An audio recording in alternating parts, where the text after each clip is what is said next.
The wind outside howled like a dying animal.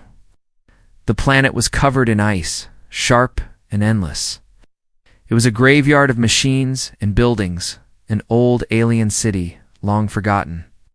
Nothing moved, nothing lived. Except for him.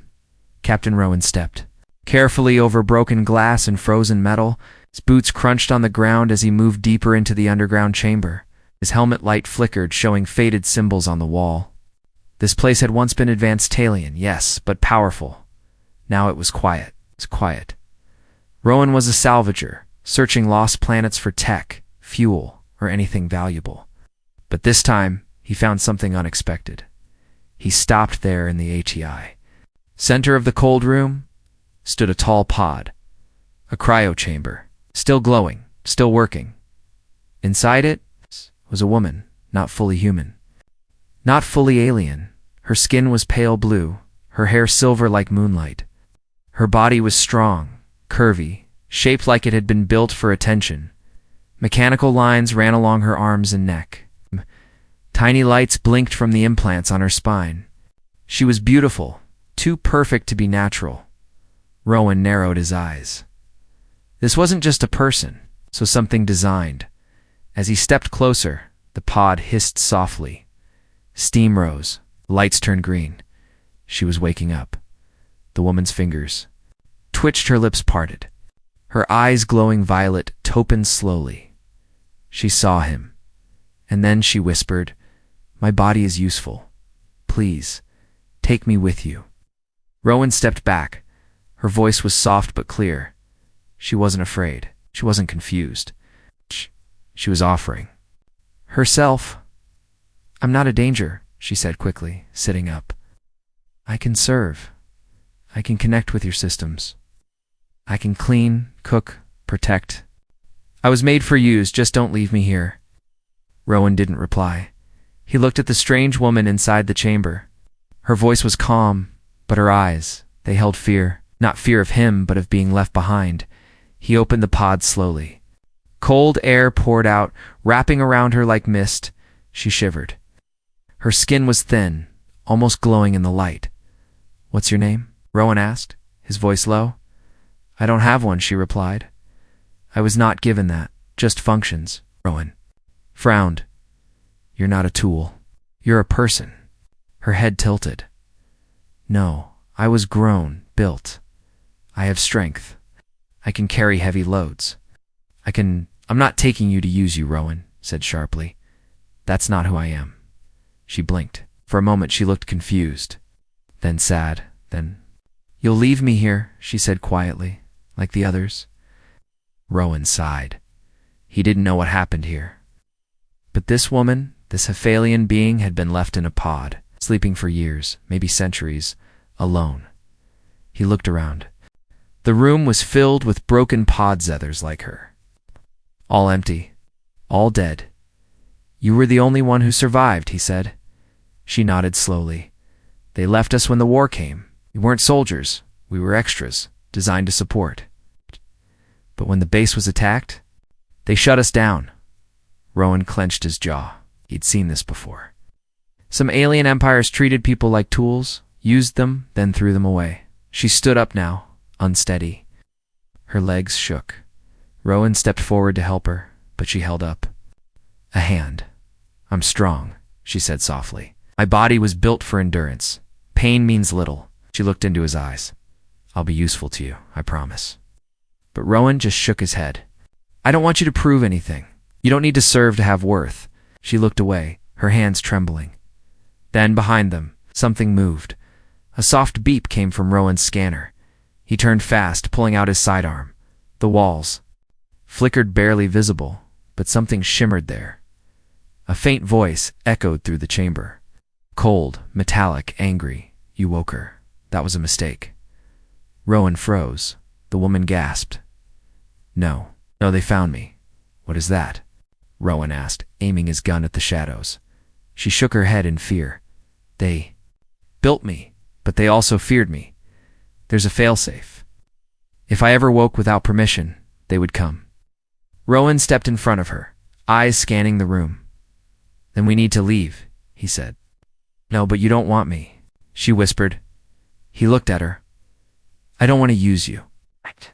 But that doesn't mean I'll leave you behind. She stared at him like no one had ever said that before. Outside, the ice cracked. A dark shape moved beneath the snow. Something was waking up out there, something sent to stop her. The ship lifted off slowly, its thrusters heating the frozen ground. Now thick ice cracked beneath the pressure, and then silence returned to the ruins.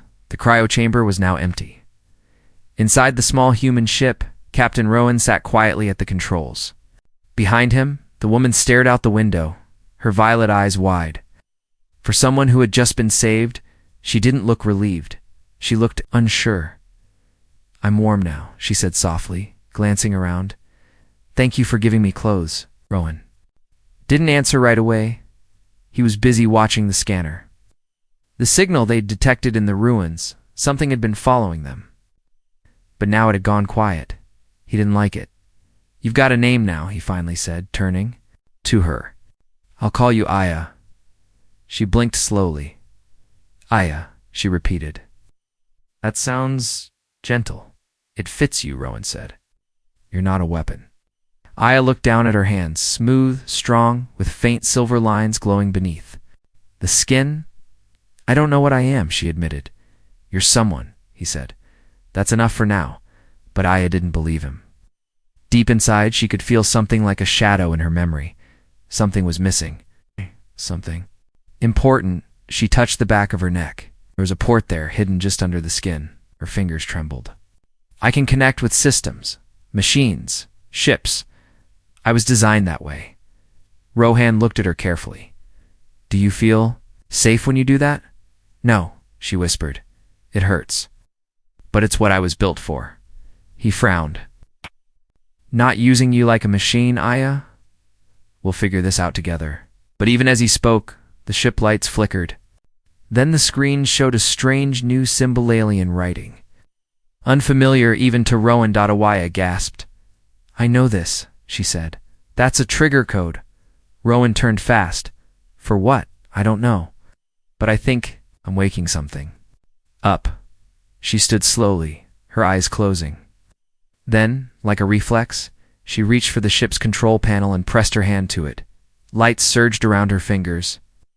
Data streamed across the screen in a language neither of them could read, but Aya's eyes turned white. Her voice became flat. Interface detected. Memory sector unlocked. Rowan jumped up. Aya, what are you doing? She didn't move. But her lips kept speaking.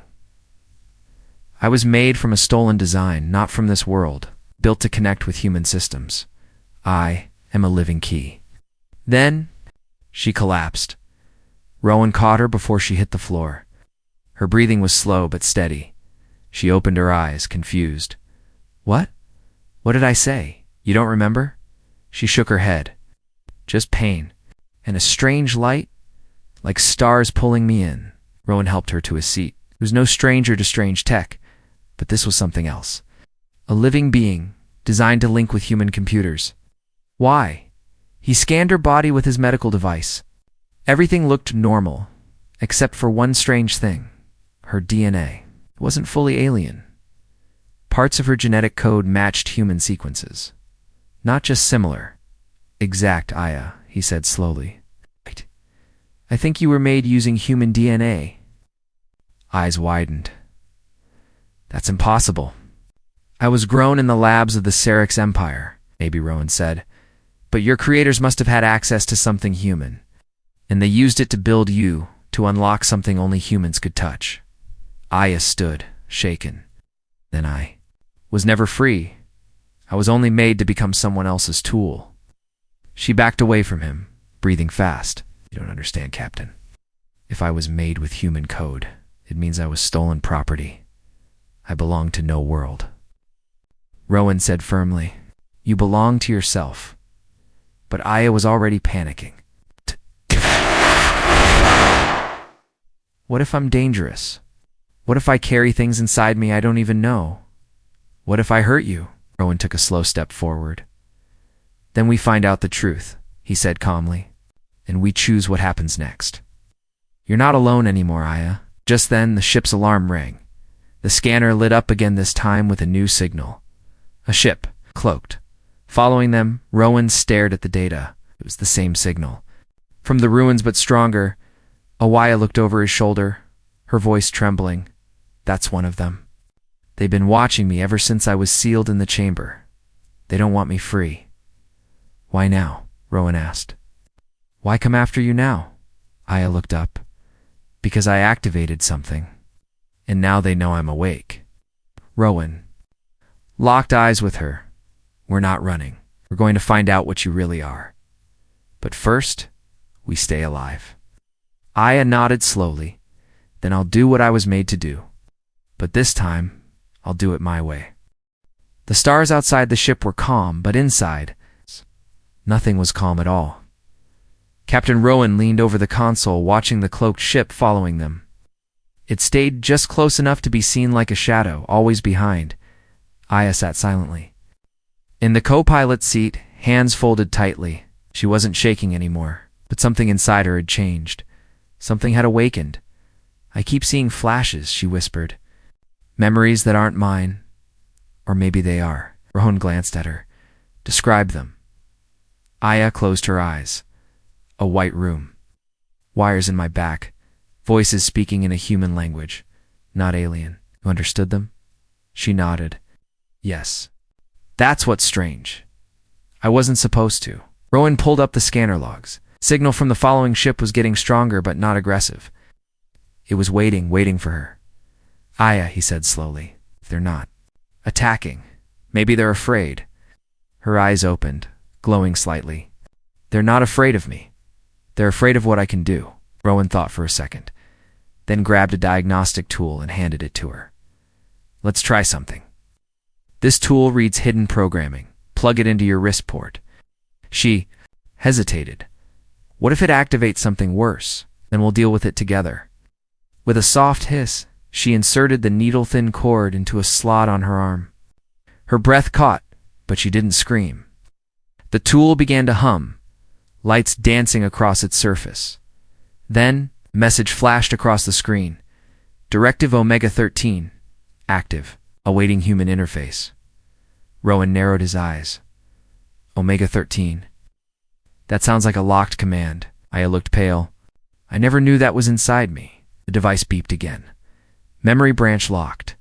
Requires authorized human presence to open. Rowan placed his hand gently on the pad next to the screen. A sharp spark shot out. Aya jolted. Her eyes rolled. Back, but then she spoke. Her voice changed again. Directive found. Human interaction approved. Unlocking. Hidden core. Rowan tried to pull back, but the ship lights dimmed. The entire cockpit darkened, then filled with stars. Not real stars? A hologram. Projected from Aya's body, she floated slightly, hair rising as if underwater. The stars formed a map. Rowan stepped closer. This is an old Earth chart. Aya's glowing voice answered, it shows where. The Earth's Council hid stolen technology during the Galactic Wars. You're a living key to those caches, Rowan said slowly. That's why they created you. The stars flickered, then showed a symbol, half alien. Half human. Awaya collapsed again. Rowan caught her in his arms. Her breathing was rough now, like her lungs couldn't find the right rhythm. He took her back to the med bay, hooked up support wires, gave her oxygen, monitored her pulse. When she woke, her voice was hoarse. I saw a place, a dead star, orbiting it, something big, hidden, waiting. Do you think it's one of the human vaults? Rowan asked.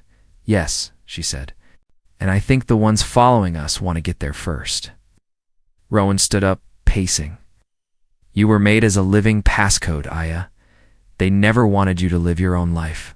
Just open the door. Her voice grew stronger now. And if I do, they won't need me anymore. He looked at her. Then we make sure they never get that door open. Aya sat up. But if I don't unlock it, humanity's past stays buried forever. The secrets, the weapons, they're lost. Rowan frowned. Some secrets should stay lost. Aya stared at the floor. And what about me? Should I stay lost too? He walked over, kneeling beside her. You're not a secret, Aya. You're not a tool. I won't let anyone treat you like that, not even yourself.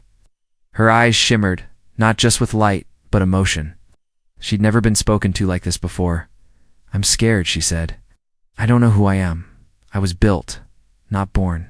I was told my body was valuable. But what if that's all I am? You're more than what they built, Rowan said. And you get to decide what happens next. Just then, the alarm beeped again. The cloaked ship was no longer behind them. It was ahead.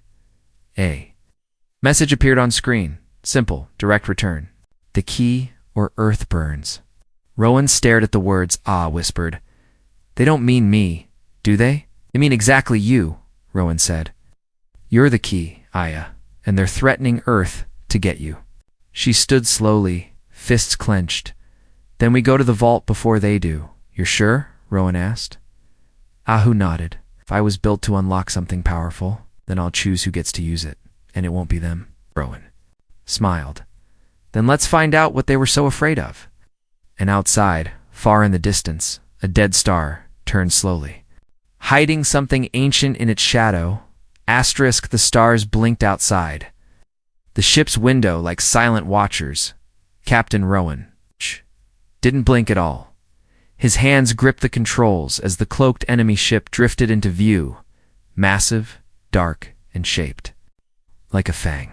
It hovered between them and the dead star system Aya had just revealed. They moved in front of us, he said. They're guarding the path now. Aya stood beside him, her silver hair falling across her face. Her glowing eyes narrowed as she looked at the dark ship. That's a Cyrix Hunter class, she said softly. Fast, smart, and it doesn't come alone. How many on board? Rowan asked. She shook her head. You don't understand, that's not a crewed ship. It thinks it decides who lives. Rowan stared at it for a long second. Then we're not flying straight through. He spun the controls. The ship banked hard, dipping into a dense asteroid field nearby. Chunks of frozen rocks slammed past the hull as warning alarms flashed. Reed, hold on, Rowan shouted. AYA grabbed the safety rail, her body steady even as the ship rocked. Don't crash, she said calmly. I don't crash, Rowan muttered, dodging another spinning boulder. But the Cyrix ship followed, silent, fast, too fast. Awaya leaned over the console, her fingers dancing across controls like she'd flown this ship for years. There's a pulse reactor in the lower decks. Said we can reroute its energy and create a burst. Like a flare, blind their sensors. Rowan stared at her. That could fry our own systems. She looked at him. I'll take the hit. No, Rowan said quickly. You're not throwing yourself into another circuit. I was built to survive it, she said. And I'm telling you, Rowan snapped. You're not a thing I plug in to solve my problems. Aya paused. No one had ever spoken like that to her. It's not in the labs. It's not during training. You're angry, she said. I'm trying to keep you alive, he replied. Not just useful. Alive. Aya looked away. Then we need another plan. It was too late. The Cyrix ship fired. A shockwave ripped through the asteroid field. Rowan's ship spun, alarms screaming. We lost shields. He shouted. Awaya grabbed the co-pilot seat and yanked open a floor panel. Underneath, wires pulsed and glowed. I can't shut them down, she said, but I can confuse them. She reached into her own side. A hidden slot opened along her ribs, metal and flesh moving as one. Rowan stared. Aya, what are you doing? She pulled out a small chip still humming. My interface core, if I eject it and link it to the external cum dish, I can send out fake signals. It'll make us look like debris. So that could burn out your system, Rowan said. Yes. He paused. Will you forget me? Aya looked at him, smiling faintly. Maybe, but you'll still be safe. No, he said. That's not good enough. He ripped open the emergency toolkit and handed her a stabilizer plug. Use this. Connect half of your signal to the AI. Make it send the false data. That way, you won't burn out. Aya hesitated, then smiled wider. You're clever for a human. I try, Rowan muttered. Aya connected the device. Sparks danced across the walls as the data flowed through the ship's skin. The Cyrix Hunter paused. On its screen, false wreckage. Fake engine heat signatures, floating body echoes. It blinked once. Then, turned away. Rowan slumped back. It worked. Aya collapsed to her knees, breathing hard. I'm still here. Rowan rushed to her side. Her skin was hot, glowing with internal light. You need rest, he said. No time, she whispered. They'll circle back soon. Rowan helped her up. Then we go to the vault. Now. But before they could jump, new alert flashed. Another ship. This one wasn't SYRIX. It wasn't even alien. It was Earth-built. Rusty, old, but running. Rowan blinked. That's impossible. That model hasn't flown in over 200 years. Aya stared at the screen, then whispered, I know that ship. Ow. Rowan turned sharply. From where? Her voice shook. I saw it in one of my dreams. A memory. Before I was grown. You mean before you were built? He corrected. She shook her head slowly. No, I think I was. Someone before. A girl, human, lost, taken. The Earth ship sent a signal, just 2 words. Hello, Aya. Her mouth opened, but no words came. Rowan looked between her and the screen. What's going on? He asked. AYA touched her chest. I think that ship knows the truth, and the truth is... She looked up, eyes shining like stars.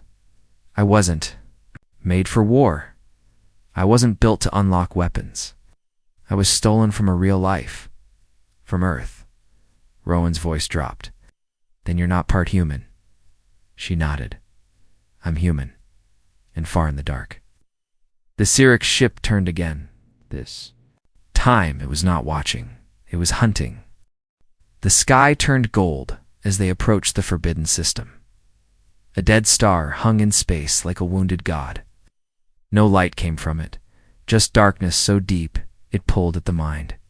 Around it, broken planets floated like silent ghosts. One of them had a station on its surface, old, human-made, but no signal, no sound. Aya stared at it through the glass. I've seen this place before, she whispered.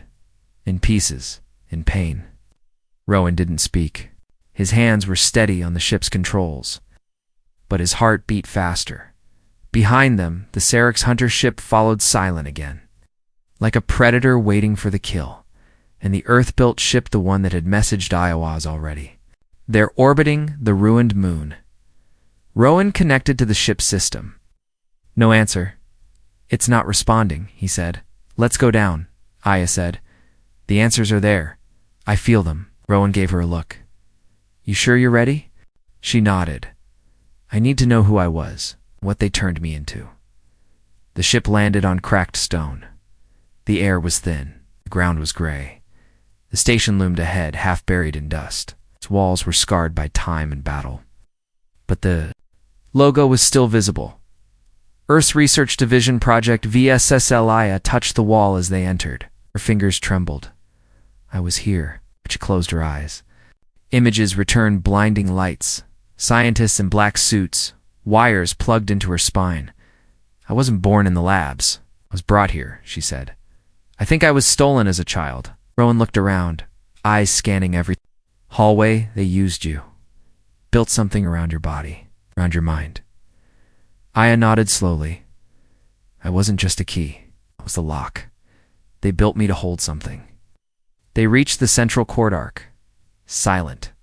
A large circular vault sat in the center, made of glowing metal. Eye walked to it. Her body pulsed with light. It's reacting to me, she whispered. Rowan stepped forward. If you open that, are you sure it's safe? Aya turned to him. I'm not sure of anything anymore. Then, behind them, a voice echoed. Then let me decide for you. They spun around. A woman stepped out of the shadows tall, dressed in a sleek black suit. Her skin was pale, but her eyes glowed with the same light as Aya's. Rowan raised his. Weapon? Who are you? I'm Model 0, she said calmly.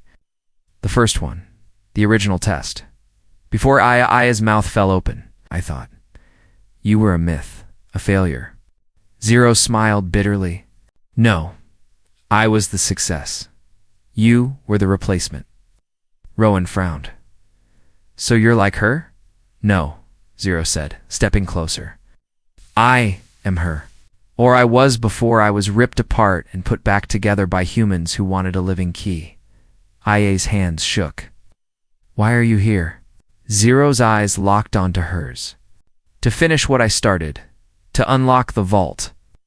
But unlike you, I know what's inside. And what is it? Rowan asked. Zero's voice turned cold. A seed. One final creation. Pure Earth AI. Smarter than anything in the galaxy. To release, that's why they sealed it here. Aya gasped. They hid it inside me?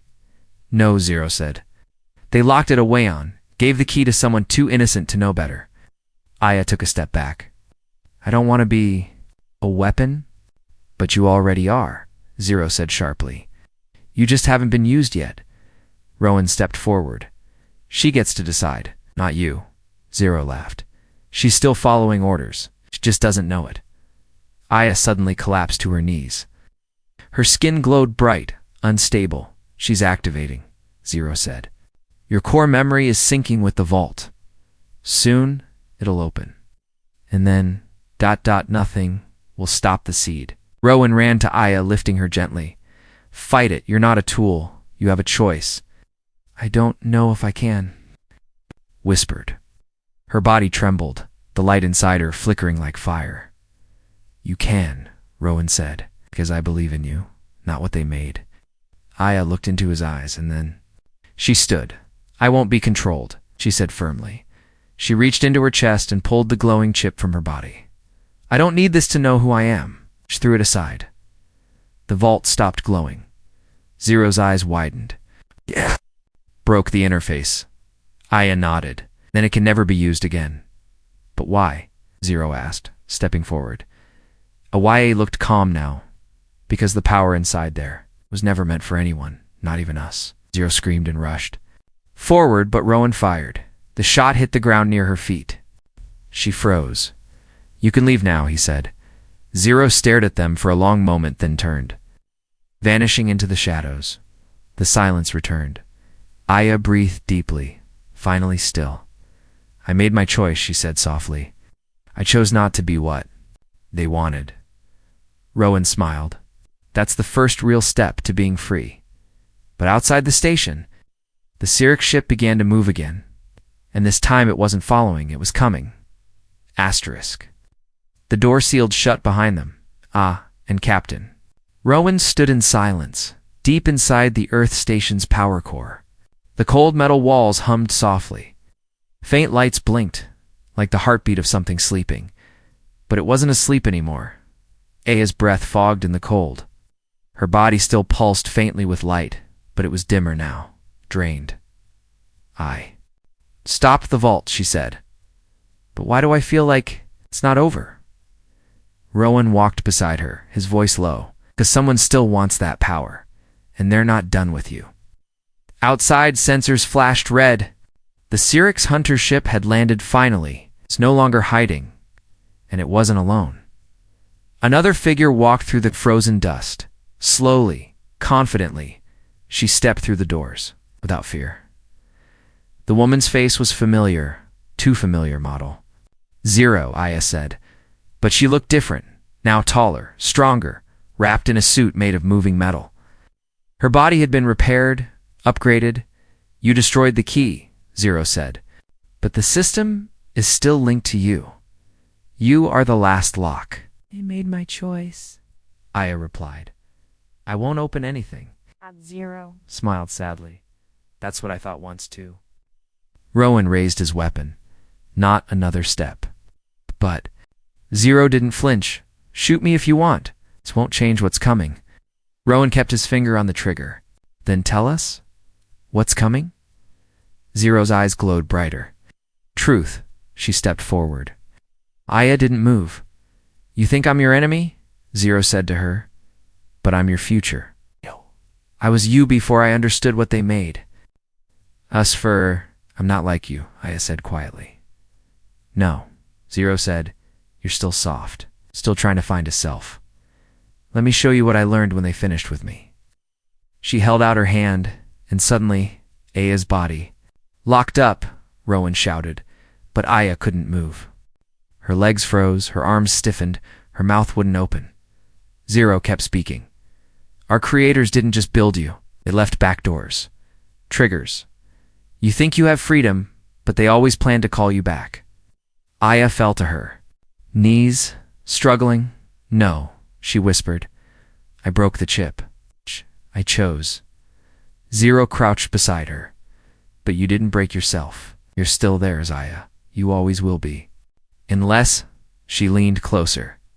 You burn it all. Rowan fired. The shot hit the wall beside Zero's head. Let her go. Zero looked at him calmly.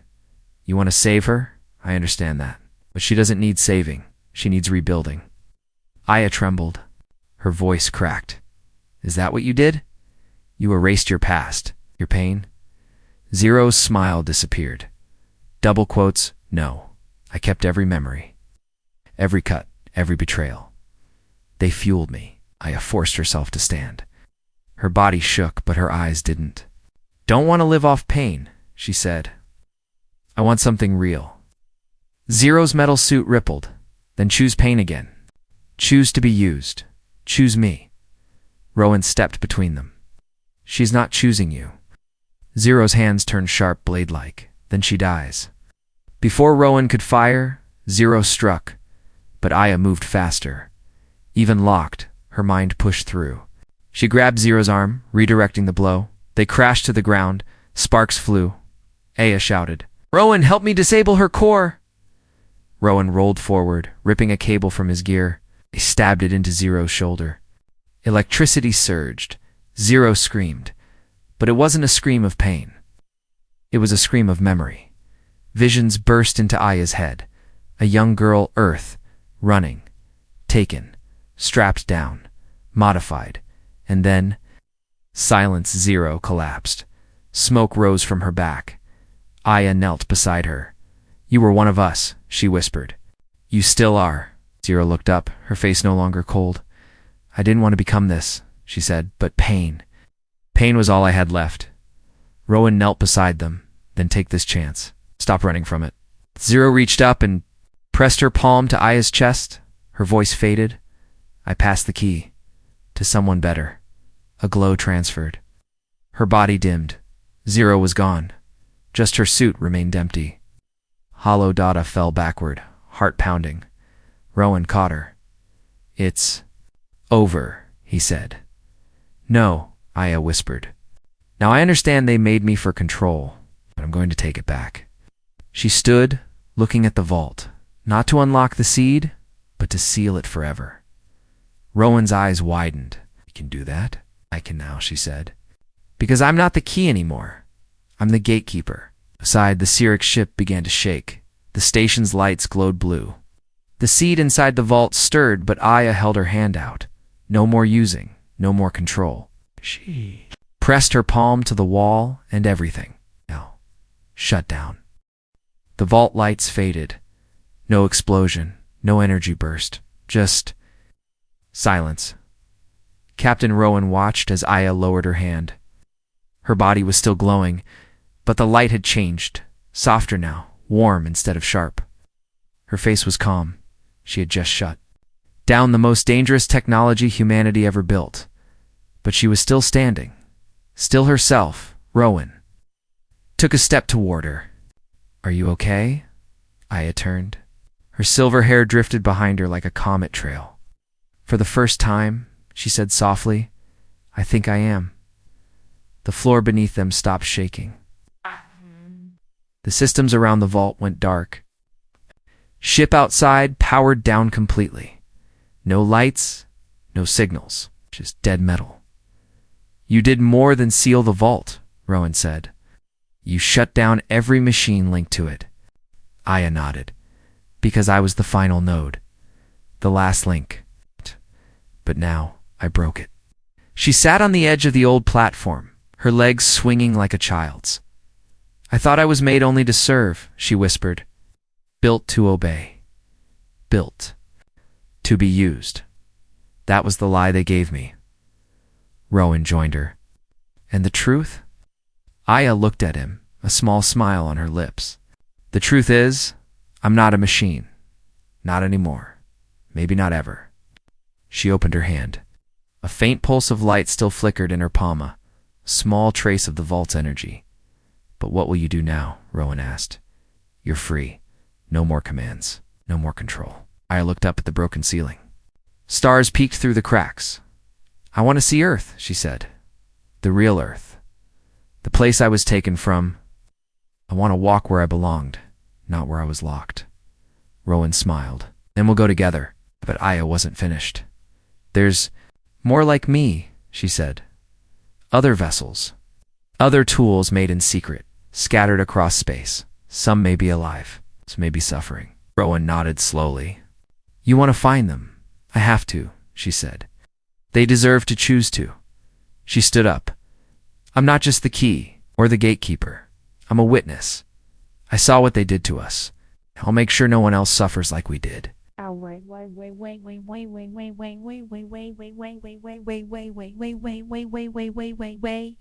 Way out of bay, way out of boy. Rowan stood beside her. Then let's go tell the galaxy. They left the station together, walking through the still corridors, past the frozen machinery that once hummed with terrible power. The sunless sky above the moon was now peaceful. As they reached their ship, the Earth-built vessel that had appeared earlier powered up again. Its signal blinked once. Aya paused, then walked up the ramp. The old ship welcomed her with soft lights. Inside, single message played. Welcome home, Aya. You were always more than they said. She smiled gently. The ship wasn't a trap. It was a recovery pod designed to return the original human vessels to Earth once the war ended. But no one had ever returned until now. AYA turned to Rowan. This was my ship. Long ago. He looked around. It still knows you, I think. It's waiting, she said, for me to finish what I started. Rowan walked over and placed a hand on her shoulder. Wherever you go, I'm going with you. Aya looked at him, a new emotion in her eyes, hope. You didn't take me because I was useful, she said. You stayed because I was me. Rowan smiled. Exactly. They launched both ships side by side, heading toward the stars. As they flew, the galaxy slowly lit up. Messages began to pour through old frequency silent signals from lost vessels. From hidden stations, from forgotten experiments. AYA was not alone. Rowan saw the light in her eyes grow brighter. This is only the beginning, she said. He nodded. Then let's begin with one promise. Aya raised an eyebrow. What promise? That no matter what they made you for, you'll only become what you choose to be. She smiled, truly smiled for the first time. I choose to. Be free. Far behind them, the dead moon faded into darkness. The vault stayed sealed. The weapon they feared would never rise again, not because someone stopped it, but because someone forgave it, and far across the stars. Others like Aya heard the signal. They sat up. They opened their eyes. They reached out, and they waited for the one who refused to use her, the one who showed her a new path, the one who reminded her. She was never just a body. She was a person.